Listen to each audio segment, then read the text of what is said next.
छठे चरण की। कुशीनगर सपा बीजेपी कार्यकर्ताओं में मारपीट का सबसे पहले मामला यहां पर सामने आया जब प्रचार हो रहा था। और आपको बता दें, दोनों पक्षों के 49 लोगों पर मुकदमा दर्ज हुआ है। स्वामी प्रसाद मौर्य की बेटी संघमित्रा मौर्य पर केस दर्ज हुआ है। स्वामी प्रसाद के बेटे अशोक मौर्य पर भी मुकदमा दर्ज हुआ। बीजेपी प्रत्याशी सुरेंद्र सिंह कुशवाहा पर भी केस दर्ज किया गया।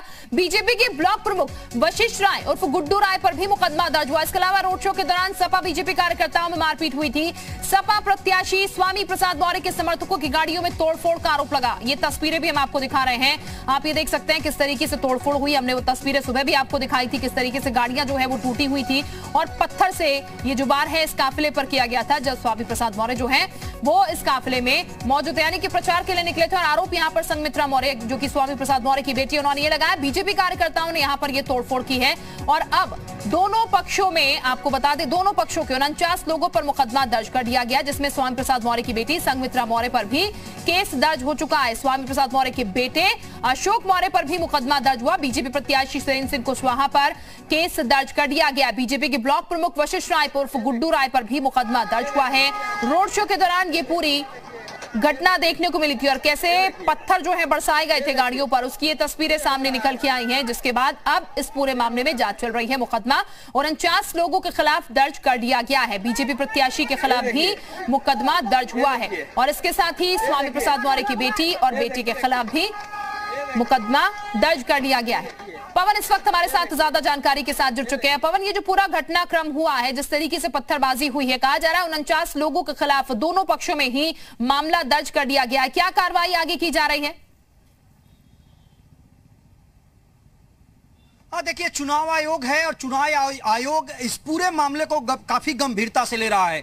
भारतीय जनता पार्टी के जो नेता हैं, जो वर्कर हैं और जो समाजवादी पार्टी के नेता वर्कर हैं, उन सभी लोगों के अलावा संघमित्रा मौर्य जो सांसद हैं और स्वामी प्रसाद मौर्य की बेटी हैं, उनके खिलाफ एफआईआर दर्ज हुआ है। लेकिन इन तमाम घटनाक्रम में एक बात जो सामने निकल करके आई है, जो अभी तक स्वामी प्रसाद मौर्य की जो बेटी थी वो दबे छुपे स्वामी प्रसाद मौर्य के लिए प्रचार कर रही थी, समाजवादी पार्टी के लिए प्रचार कर रही थी और भारतीय जनता पार्टी के सांसद के रूप में अपने आप को प्रस्तुत कर रही थी। लेकिन इस पूरे घटनाक्रम में वो एक्सपोज हो गई हैं।